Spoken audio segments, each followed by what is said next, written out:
but this will serve as a review on how it works. Later on, we'll also be discussing the callback policy para mas maintindihan po natin. Para dun sa mga bago, at least before tayo magbiyahe, we get to understand ano nga ba yung mga charges kung meron man on travel-related policies. Umpisahan natin ang ating cash advances. Now, for the cash advances, you can either use this cash advance for your marketing expenses, your per diem accommodation, and marketing sponsorships. Now, when it comes to the cash advance that we would be getting, of course, meron po yung kadikit na quota. Now, how do we compute for quota? Simply, from your calculated amount for cash advance, you simply divide that by 1% for you to know how much your quota is.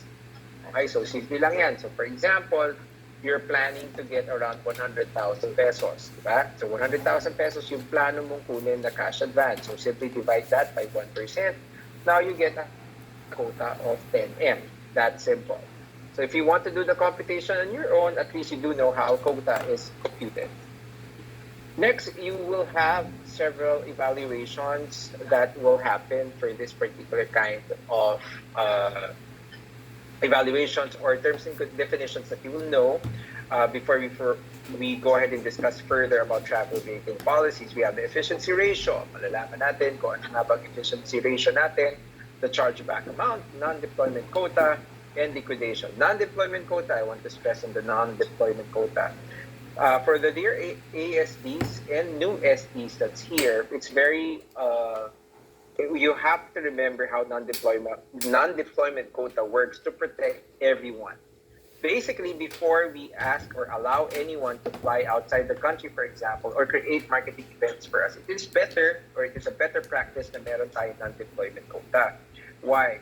So that in the event, just in case that you're not able to meet your quota, at least meron tayong pagkukunan ng receivables, which later on you'll further see when we discuss the clawbacks. Okay? Pre-departure guidelines, of course, for sales, travel, and authorization, kailangan natin or requirements, no outstanding cash advances of the requester. For initial deployment, or the quota should be at least 8 million. Marketing expense should not exceed at least $15,000 per ASD per month. Cash advance request should amount or should tally the staff or the sales, travel, and authorization form.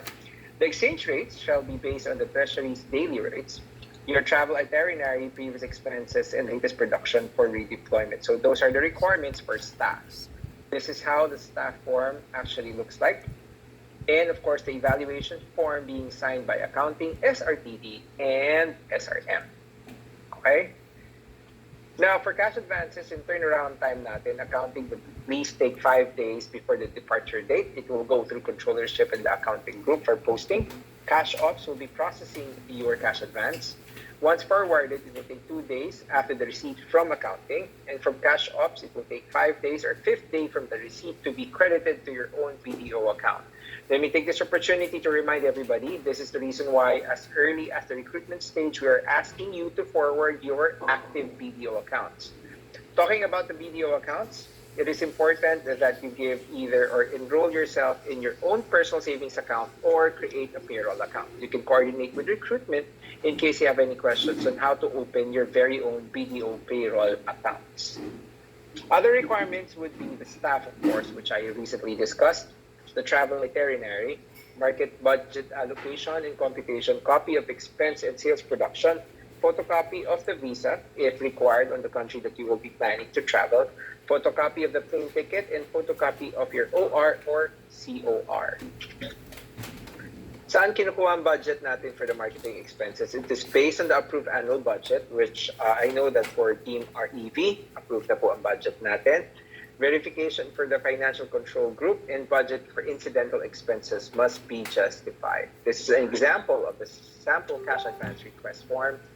And of course, part of that form that I showed you is it is mandated or mandatory that you liquidate within 2 weeks after the receipt date for regular cash advances or from expected date of return para po maiwasan natin ang any additional charges kung meron man.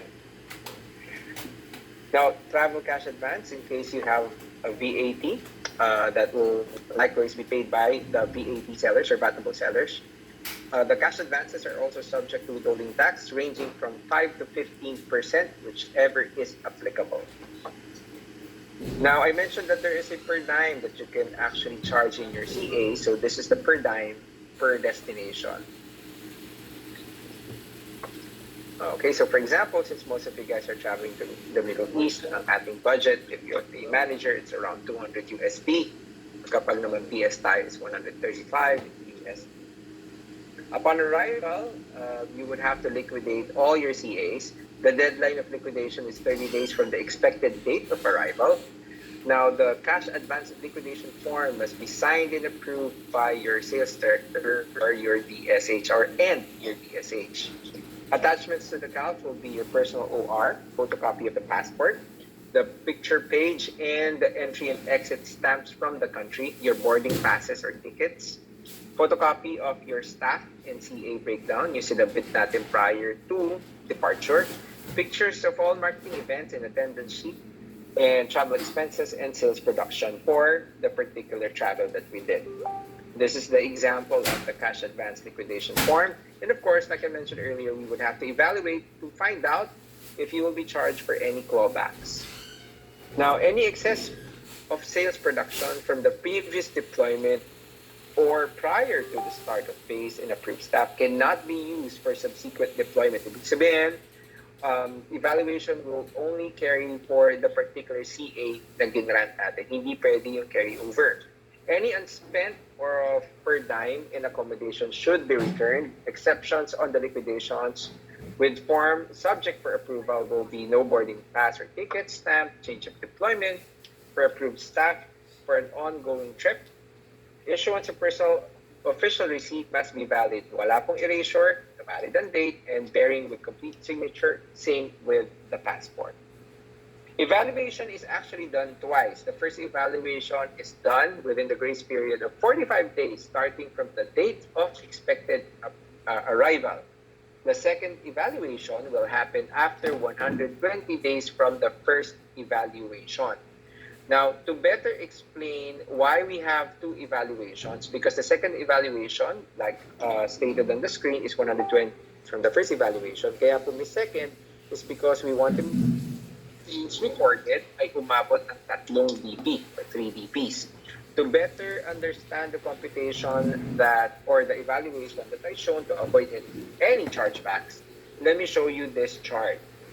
So in this example, the deployment period will be from June 1 to June 30. Now, like I said, after 45 days, dun papasok ang first evaluation natin, which is August 14. In this scenario, the quota of the seller is 100 million. Let's look at example B1. Of the 100 million quota, ang total production ng seller na to is 120 million. Since he is over the quota, he can go ahead and be redeployed. But let's look at example B2. In example B2,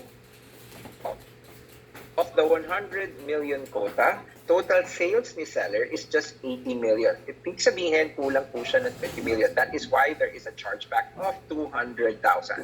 He can still be redeployed, but the quota deficiency will be charged back immediately as per the seller's hierarchy.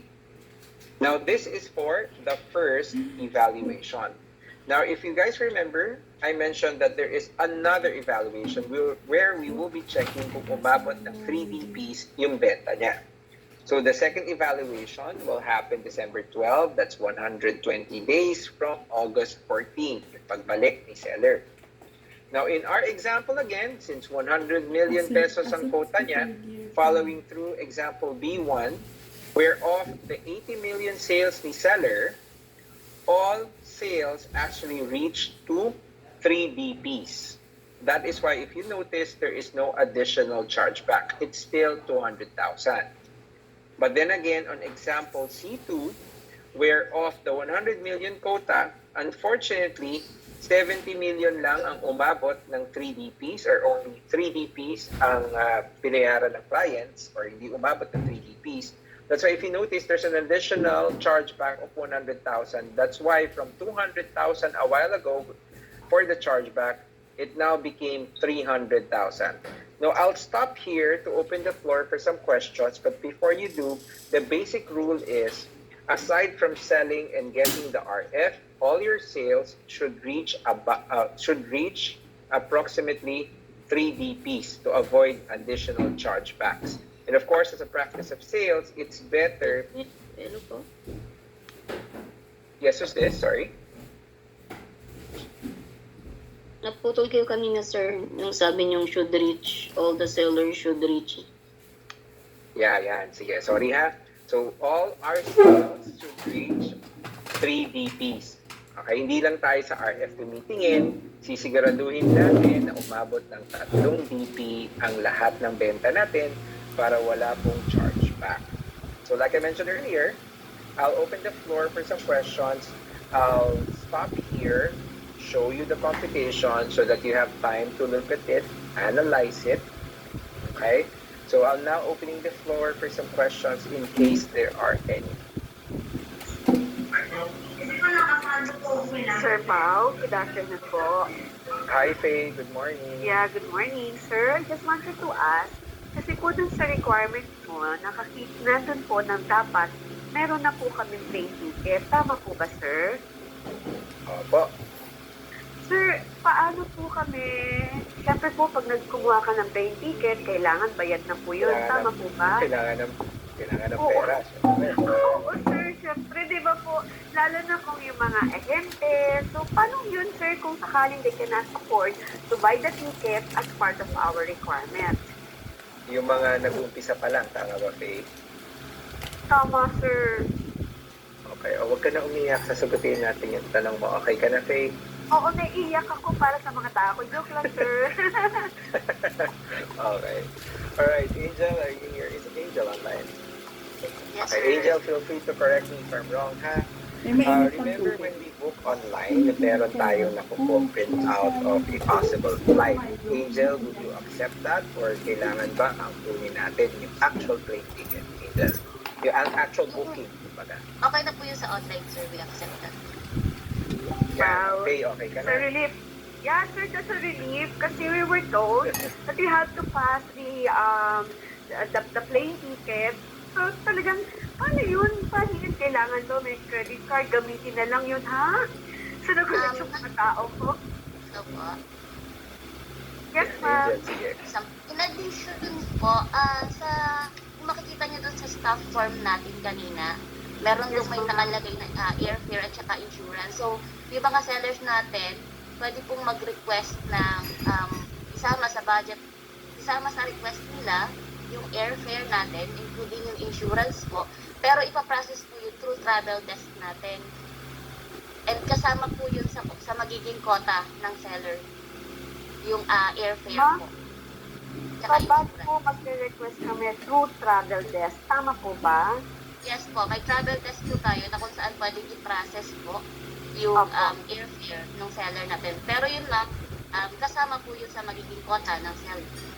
Okay. Ano yun, idadagdag, kasama siya sa Opo. CA. Yes. Yes, sir. Hindi siya sir Opo. i-release as CA ha. Hindi po siya i-release as CA. Para Yes, ipaprocess siya sa kasama travel siya. desk. Yung equivalent amount po. Kasama po So siya sa parang madadagdagan po Kasama yung siya. aming quota. Okay lang naman po yun, sir. Basta wag lang po yung ganun kasi kawawa naman din yung ahente. Parang hindi siya makakasama because of that. Kayang-kaya ni Faye yan, si Faye pa. Thank you, sir. Claim ko na yan. Okay, thank you, Faye. Alan? Yes, sir. Okay. Alan, medyo... Sorry, Alan, for cutting you off. Medyo may echo, sorry. Okay. So, ano lang, sir, follow-up question lang yung kanina. Na-mention kasi yung sa cash advance, visa, I'm sorry, so for the ticket and for the insurance. How about the visa fee? So, pwede naman din yun, included doon. Yes po. Pero yun nga po sir, subject to quota siya. Sir. Isasama po Sure. siya sa quota. Noted naman po yun. Thank you. Yes po. So basically, yung lahat ng gagastusin natin to summarize about the CA, kaya we started the session, define muna natin kung ano nga ba ang pwedeng ipasok sa CA. Bottom line, subject lahat yun sa quota. Okay? Yes, sir. Noted po. Alright, so dito, balik tayo dito, mga kapatid. Balik tayo dito sa computation kasi ito, medyo marami na pong nagugulat kung bakit merong chargebacks. So going back in the scenario, any particular or specific questions about chargebacks in the computation that I am currently showing?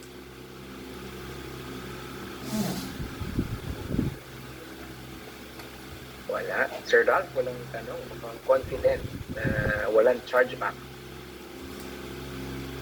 Confident pa. Wala sila. Well, anyway, I will just add on to what Angel said earlier regarding the plane ticket or the airfare, including the visa, that it would add on or tap to an additional quota for sellers. But the turnaround, Angel, would be like ilang days ang processing yan. If in case the seller wanted to go out in a 3 weeks time. So ano ang turnaround time niya? Sir, dapat po, kasi sa sales operations po, yung nagpapa-approve nung airfare at saka yung sa airfare at saka sa insurance through travel desk po. So, dapat po, bago yung staff or mag-encode sa SARA natin, yung bagong system po natin, dapat po approve na po siya. Yeah, thank you. Before kasi ganyan prior hand po mag-request po siya dapat meron. Yeah. Before, di ba, meron tayong provider for that. Yes, ito talaga yung original natin eh. But then again, it stopped because of the high price of the airfare, right? Yun po yung sabi nila, sir. Yes, so yan yung dati. Like, if you're going to go for online, let's say in Dubai, you go for about back and forth about 40,000, but then if i-ano natin, it would go to about 60,000. So it add on to, I don't know if there's an interest or what no. So yun lang yung processing. But guys, take note however that mas better kung mag-o-online talaga if you have a credit card and then later on you just have to replenish it na lang or liquidate or reimburse na lang if ever. Kasi medyo mas mataas talaga and that is my suggestion. But again, if there's no pag wala naman talagang budget yung mga sellers natin, then go for that. Kasi Yes, sir. huwag nila pahirapan yung mga sellers natin kasi mataas na yung price ng airfare natin tapos tata agency. So yun lang. Correct. Yes, sir. That's why we also suggested that you go online kasi tatanggal din naman yun just to go ahead and double check on the recent care rate, for example. Remember, you have to use your funds wisely. Kumbaga, you look at all the possible options. It's kasi, just like what the Angel and what Sir Ralph was saying earlier, papatong po yan sa quota natin eh. Though, alam ko naman, kaya mo natin mag-meet yung quotas natin. And another suggestion that we gave earlier, Sir Ralph, if you would agree, if you look at the quota, buff tayo. Kasi again, we want to protect everyone and set expectations to everyone. Now, of course, kung ibabuff natin yung quota natin, at kung sakali naman, to be honest, as much as we want all clients after paying the RF, to continue to pay the monthly amortization for 3 months, sadyang meron po talagang nagbaback out eh. So please, you'll be safe. If you put a buffer, you'll still be safe against clawbacks. Sir Ralph, if you want to add anything? Yes, I agree. We have an internal policy in sales under JGT that we need to hit at least about the minimum it's about 250%. And I agree, there's a buff talaga because the productivity level of sellers, iba-iba yan eh, it varies eh. So the fallout ratio maybe about 15% to 20%. So depende talaga yan sa mga sellers. So pag meron tayong mga fallouts at hindi natin may iwasan yan, at least meron tayong malaking buffer. Yung pagsaluman lang. Yung pagsalo, yes. So everybody's happy, may commission, walang chargeback, di ba? Yun yung kagandahan doon. And may enjoy natin lahat ng mga efforts na ginawa. Correct. Okay. Any questions on chargeback? Wala. Ako may tanong kung sakaling nahihiya kayo magtanong. Tawag tayo. Nandiyan pa ba si Faye? Faye!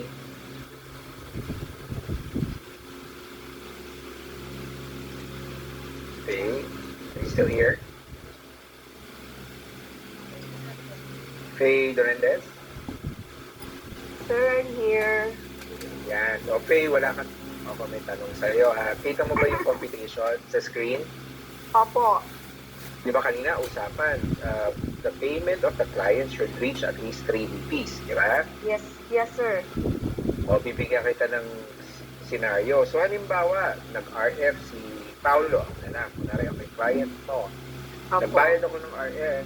So Faye, gusto ko yan, ibigay ko yan. Pagkabayad ko ng RF, unfortunately, nawalan ako ng trabaho. Pero sabi ko sa'yo, Faye, gusto kong ituloy. Opo. So, paano yun? Dahil hindi ako umabot ng 3 DPs, matcha-charge ba ka ngayon? Pero sinasabi ko sa'yo na gusto ko. Yung scenario ba na yun? Pwede mangyari? Yes, sir. Of course. That's possible, sir. Okay, so anong gagawin natin? Sir, ako, Kasi kung pag tinignan natin yung policy, charge ba ka na, Faye?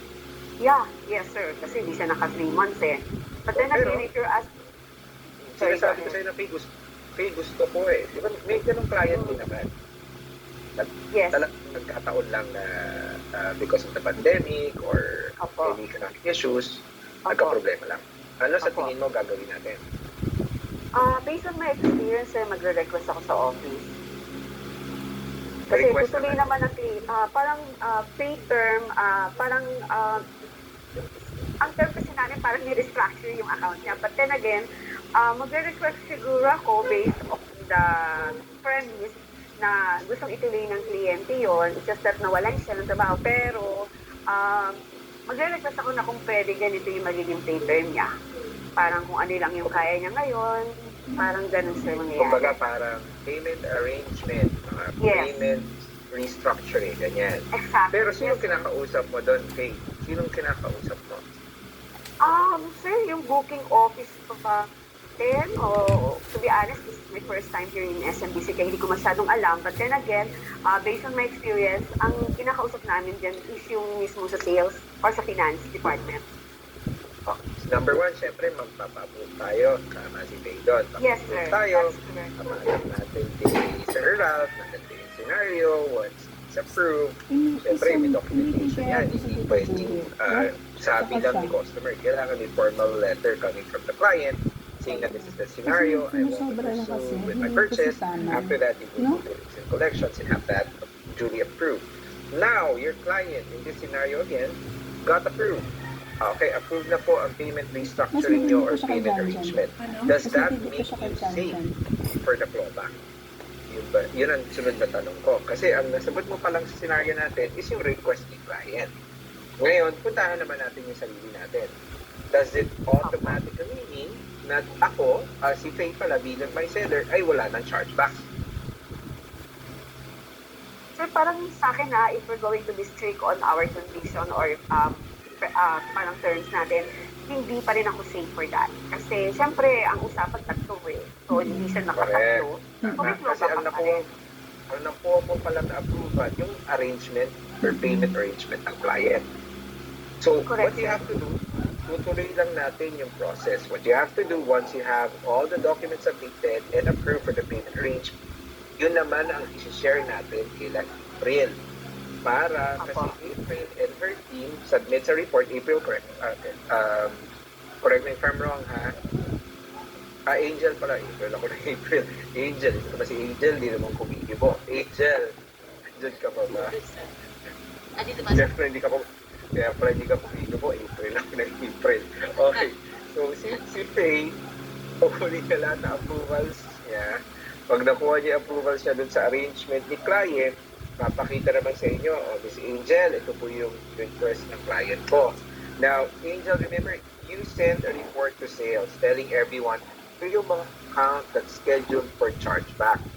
Where you're giving opportunity to sales to go ahead and tell you and your team na, okay, meron po payment arrangement yan, etc., etc., etc. Para hindi naman ma-charge si seller ng chargeback. Tama ba yung Angels? Yes po. Actually, kailangan po pa-approvahan din. We have exceptions po. Inibigay natin sa sellers. So, kung ano man po yung naging payment arrangement or kung kailan yung na-approve na bayad, kung lumagpas man po doon sa 120 days grace period yung naging approval, magpapa-approve tayo based dun sa ano po, kung kailan yung magbabayad. seller. Correct. Kaya kailangan Ayun, ma-secure muna natin yung necessary approvals. Number one, client first, syempre. Once we secure those approvals, punta naman tayo sa team nila Angel. Para sabihin natin, I have the approvals. Dito naman ako sa inyo magpapa-approve para hindi naman ako ma-charge back. Again, it has to be approved for both channels. Faye, okay ba yun, Faye? Yes, sir. Noted po. Thank you so much, sir. Okay. Any other question? Angel, if you want. Yes po, i-remind ko lang po ulit yung sa liquidation na kasi maraming seller yung medyo umiiyak kapag sina-charge back na namin dito ng liquidation. So, gaya na sinabi sir ko earlier, lahat process natin subject to liquidation. So, pag nag-email po kami sa inyo na kailangan nyo na mag-liquidate, you need to. Okay po, para hindi po tayo ma-charge back. Kasi sa unliquidated po, whether may benta kayo or wala, i-charge back namin lahat ng budget ng trade. Yun lang po. Okay. Sige. Any other questions before we proceed? Wala? Hi, Sir Pao. Tanong lang po, this chargeback can be just taken one time? Suppose 300,000 ang chargeback niya, isang beses po kukuhanin sa seller? It will depend on your commissionables or receivables. Kung kakayanin po. Angel, sige, ikaw magtuloy. Yes po, tama naman po Sir Pao, depende po sa commission receivable nyo. Pero yun nga po, ang mangyayari niyan, hanggat hindi nyo po nakukomplete yung chargeback, say sabi nyo, 300,000 yung chargeback nyo. Hanggat hindi po nakukomplete yung chargeback na yun, hindi po kayo maririsa ng commission. Kasi automatically, if commission on that 10 and 25 will be coming sa account, so tuloy lang ang pagkaltas yun hanggang 300,000. Yes po ma'am, tama po. Okay, sige. Tama. Hanggang umabot at kuha yung dapat chargeback natin. Okay, so I think wala nang tanong. Sure, going once, going twice.